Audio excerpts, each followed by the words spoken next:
Kami kelompok 7 akan mempresentasikan materi gangguan perkembangan pada anak dan lansia. Anggota kelompok 1. Askia Aini 2. Baldatun Putri 3. Dinda Yulian Fajarani. Yang pertama, pendahuluan. Gangguan perkembangan dapat dialami pada dua fase kehidupan yang sangat rentan, yaitu masa kanak-kanak dan masa lanjut usia. Pada anak, gangguan ini biasanya terdeteksi sejak dini melalui milestone tumbuh kembang, sedangkan pada lansia berkaitan dengan penurunan fungsi akibat penuaan. Pemahaman tentang hal ini sangat penting agar kualitas hidup, pendidikan, serta kesejahteraan sosial dapat terjaga. Selanjutnya, definisi. Gangguan perkembangan adalah kondisi ketika kemampuan fisik, kognitif, emosional, atau sosial tidak berkembang sesuai tahapan usia pada anak. Biasanya berupa keterlambatan bicara, kesulitan motorik, atau interaksi sosial yang kurang. Pada lansia, cenderung berupa kemunduran fungsi seperti menurunnya daya ingat dan kemampuan fisik. Selanjutnya, faktor penyebab. Faktor penyebab gangguan perkembangan dapat berasal dari aspek biologis maupun lingkungan, faktor genetik atau bawaan lahir seringkali memengaruhi anak, misalnya kondisi, sindrom tertentu. Selain itu, kondisi prenatal dan perinatal seperti nutrisi ibu hamil dan komplikasi saat persalinan juga berkontribusi. Lingkungan serta pola asuh yang tidak mendukung turut memperbesar risiko gangguan perkembangan pada lansia. Penyakit kronis dan gaya hidup tidak sehat menjadi faktor utama yang mempercepat penurunan fungsi tubuh dan kognitif. Selanjutnya, gangguan perkembangan pada anak. Anak merupakan kelompok usia yang sangat rawan mengalami gangguan perkembangan. Beberapa bentuk yang sering ditemui antara lain. Yang pertama, ada keterlambatan bicara dan bahasa. Anak yang punya gangguan perkembangan biasanya telat ngomong atau kosakatanya terbatas banget. Misalnya, di usia 3 tahun masih belum bisa nyusun kalimat sederhana atau nggak ngerti instruksi yang sederhana kayak ambil bola. Ini tanda awal yang sering banget muncul. Kedua, autisme GSA yang ditandai dengan hambatan komunikasi dan interaksi sosial. Contoh, anak nggak mau kontak mata, lebih suka main sendiri, atau nggak merespon. Kalau dipanggil, jadi bukan karena cuek atau nggak nurut, tapi memang ada hambatan di bagian komunikasinya. Ketiga, ADHD, Attention Deficit Hyperactivity Disorder. Kalau ADHD, anaknya susah banget fokus, gampang terdistraksi, dan biasanya super aktif. Jadi mereka nggak bisa diem lama, bahkan di kelas susah konsentrasi, tapi itu bukan berarti anaknya nakal, memang ada gangguan di kontrol perhatiannya. Keempat, cerebral palsy yang mempengaruhi kemampuan motorik.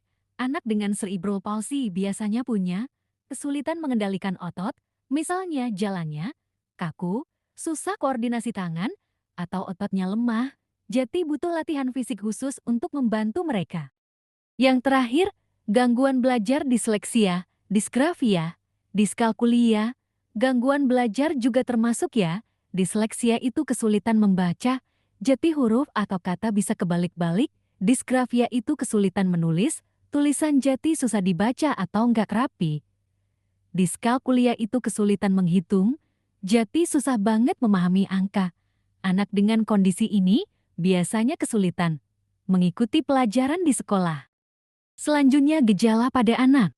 Gangguan perkembangan pada anak dapat dikenali dari tanda-tanda seperti terlambat berbicara atau memahami instruksi sederhana, sulit fokus dan sangat aktif, tidak merespon saat dipanggil atau sulit berinteraksi sosial, keterlambatan motorik seperti berjalan atau menggunakan tangan. Selanjutnya, dampak pada anak. Dampak pada anak, jika tidak segera ditangani, gangguan perkembangan dapat menyebabkan anak mengalami kesulitan belajar, rendahnya kepercayaan diri, hingga risiko terisolasi secara sosial. Hal ini juga bisa menimbulkan beban psikologis maupun finansial bagi keluarga. Misalnya, anak yang telat bicara bisa kesulitan ngikutin pelajaran di sekolah karena belum bisa nangkep instruksi guru dengan baik. Dari situ, otomatis mereka bisa jadi minder, ngerasa kok aku beda ya sama teman-teman yang lain. Nah, rasa minder itu kalau terus dibiarkan, bisa bikin anak menarik diri, nggak mau main sama teman, Akhirnya malah jadi terisolasi secara sosial. Selain itu, keluarga juga kena dampaknya. Orang tua pasti kepikiran, merasa stres mikirin kondisi anaknya. Ditambah lagi, kalau harus terapi rutin atau perawatan khusus, tentu ada beban finansial juga karena biayanya nggak murah. Jadi, efeknya tuh nyambung-nyambung, bukan cuma ke anak tapi juga ke keluarga. Jadi makin cepat ditangani, makin kecil dampaknya, itu kenapa intervensi dini sangat penting. Selanjutnya penanganan anak. Intervensi sejak dini sangat penting untuk meminimalisir dampak gangguan perkembangan. Intervensi sejak dini sangat penting untuk meminimalisir dampak gangguan perkembangan, jadi kunci utama penanganan gangguan perkembangan pada anak itu harus dilakukan sejak dini. Kalau anak udah kelihatan ada gejala telat bicara atau gangguan motorik, jangan nunggu sampai besar, tapi langsung ditangani, semakin cepat, hasilnya makin bagus. Terapi wicara dan terapi okupasi, kalau anaknya telat ngomong, bisa dibantu lewat terapi wicara, jadi ada latihan khusus biar anak bisa belajar komunikasi. Kalau terapi okupasi itu lebih ke melatih anak supaya bisa melakukan aktivitas sehari-hari, misalnya makan sendiri, pakai baju, atau pegang alat tulis. Kemudian, fisioterapi untuk masalah motorik. Buat anak yang punya gangguan gerakan atau motorik, kayak jalannya telat atau susah koordinasi, bisa ikut fisioterapi. Ini semacam latihan fisik supaya otot dan gerakan anak lebih terkontrol. Kemudian juga ada terapi perilaku, misalnya AB untuk otisme. Kalau anak dengan otisme, ada terapi perilaku namanya ABA. Terapi ini membantu anak belajar pola perilaku yang lebih adaptif. Misalnya, cara respon ketika dipanggil, cara bersosialisasi, dan cara mengurangi perilaku yang mengganggu. Yang terakhir, dukungan keluarga dan pendidikan inklusif. Yang terakhir, nggak kalah penting adalah support dari keluarga. Anak bakal lebih berkembang kalau lingkungan rumahnya suportif, penuh kasih sayang, dan sabar. Selain itu, sekolah inklusif juga bisa bikin anak tetap belajar bareng teman-teman lain, jadi mereka nggak merasa terasing. Selanjutnya, gangguan perkembangan pada lansia. Pada lansia, gangguan perkembangan lebih banyak terkait dengan proses degeneratif, beberapa contohnya. Yang pertama ada demensia termasuk Alzheimer. Nah, di mana demensia itu kondisi di mana lansia mengalami penurunan fungsi otak, terutama daya ingat dan kemampuan berpikir. Alzheimer adalah salah satu bentuk demensia yang paling sering terjadi. Biasanya ditandai dengan lupa parah, bingung, sampai kesulitan mengurus diri sendiri. Yang kedua, mild cognitive impairment (MC). MC ini bisa dibilang tahap awal sebelum demensia. Jadi lansia sudah mulai sering lupa atau kesulitan fokus, tapi belum separah Alzheimer. Kalau nggak ditangani, MCI bisa berkembang jadi demensia. Yang ketiga, Parkinson yang memengaruhi gerakan motorik. Kalau Parkinson lebih ke fisik, lansia dengan Parkinson biasanya tangannya tremor atau gemetar. Jalannya pelan dan kaku, bahkan susah menjaga keseimbangan, jadi aktivitas sehari-hari bisa sangat terganggu. Yang keempat, depresi pada lansia. Selain fisik dan otak, kondisi emosional juga sering kena. Lansia bisa merasa kesepian, nggak punya semangat, atau kehilangan minat terhadap aktivitas yang dulu disukai. Kalau dibiarkan, bisa jadi depresi berat. Yang kelima, penurunan sensorik pendengaran dan penglihatan. Seiring usia, pendengaran dan penglihatan lansia juga menurun, misalnya jadi sulit mendengar percakapan jelas atau penglihatan makin kabur. Hal ini bikin mereka semakin kesulitan berinteraksi dengan orang lain. Selanjutnya, gejala pada lansia. Gejala gangguan perkembangan pada lansia umumnya berupa daya ingat menurun drastis. Biasanya lansia sering lupa hal-hal kecil, kayak lupa naruh barang atau lupa janji. Tapi kalau penurunannya drastis, mereka bisa sampai lupa nama anaknya sendiri atau nggak ingat kejadian yang baru aja terjadi. Nah, ini udah masuk ke tanda gangguan perkembangan otak, bukan sekadar pelupa biasa. Kemudian gejala, bingung tentang waktu dan tempat. Lansia juga bisa kehilangan orientasi. Misalnya, mereka mikir masih pagi padahal udah sore, atau bingung kenapa bisa ada di suatu tempat, jati kesadarannya terhadap waktu dan lingkungan sekitar mulai menurun. Ada juga gejala sulit berkomunikasi atau memahami percakapan. Kalau diajak ngobrol, mereka sering kesulitan nangkep maksud lawan bicara. Kadang jawabannya nggak nyambung, atau mereka ngulang pertanyaan yang sama berulang kali. Ini bikin komunikasi jati agak sulit. Kemudian juga gejala tremor dan gangguan keseimbangan. Secara fisik, banyak lansia yang mengalami tremor atau getaran di tangan.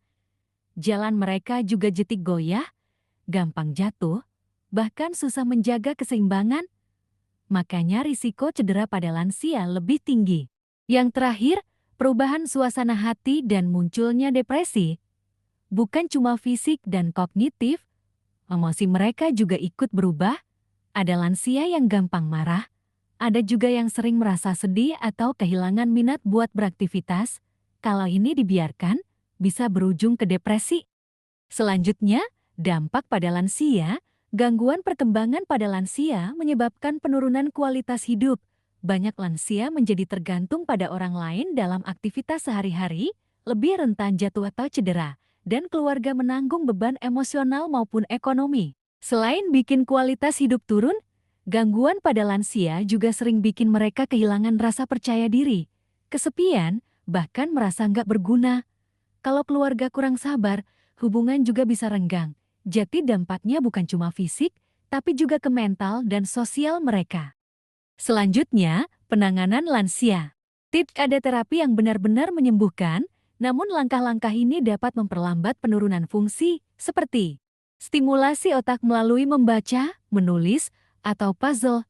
Jati dengan melatih otaknya lewat kegiatan sederhana kayak baca buku, nulis catatan harian, atau main puzzle. Ini bikin otak mereka tetap aktif dan gak cepat menurun fungsinya. Selain stimulasi, ada juga pengobatan medis. Misalnya kalau ada gejala Alzheimer atau Parkinson, dokter biasanya kasih obat untuk ngurangin gejala. Obat ini memang bukan obat sakti yang bikin sembuh total, tapi minimal bisa memperlambat penurunan kondisi. Ada juga aktivitas fisik ringan seperti senam lansia. Lansia juga jangan cuma diem aja di rumah. Mereka tetap perlu olahraga ringan, contohnya jalan pagi, stretching, atau ikut senam lansia. Gerak dikit aja udah cukup buat bikin badan lebih bugar dan gak gampang jatuh. Terakhir, dukungan keluarga dan komunitas sosial. Yang paling penting adalah support dari orang sekitar. Lansia butuh ditemenin, diajak ngobrol, biar mereka ngerasa gak sendirian. Kalau ada komunitas sosial, itu juga bagus banget, karena bisa bikin mereka tetap aktif bersosialisasi.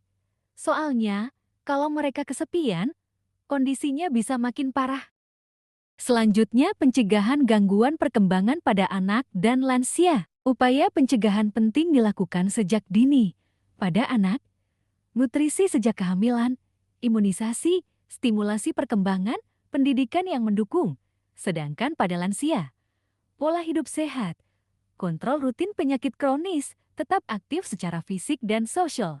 Keluarga berperan sebagai pendukung utama dalam pendampingan anak maupun lansia yang mengalami gangguan perkembangan. Sementara masyarakat dapat berkontribusi melalui lingkungan yang inklusif, penyediaan fasilitas kesehatan, dan program komunitas yang ramah anak serta ramah lansia. Selanjutnya, peran keluarga dan masyarakat.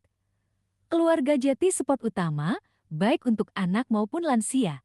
Sementara masyarakat bisa menciptakan lingkungan yang ramah anak dan ramah lansia, misalnya lewat fasilitas kesehatan, komunitas, atau sekolah inklusif. Intinya, gangguan perkembangan bukan cuma urusan pribadi atau keluarga, tapi tanggung jawab sosial kita semua. Jadi kesimpulannya, gangguan perkembangan itu bisa muncul baik pada anak maupun lansia. Dengan penyebab, gejala, dampak, dan penanganan yang berbeda, tapi pencegahan sejak dini dan dukungan keluarga serta masyarakat sangat penting supaya kualitas hidup tetap terjaga. Demikianlah presentasi dari kelompok kami mengenai gangguan perkembangan pada anak dan lansia. Semoga materi yang kami sampaikan dapat menambah wawasan kita semua, terutama dalam memahami pentingnya deteksi dini dan peran keluarga maupun masyarakat dalam mendukung kualitas hidup anak dan lansia. Terima kasih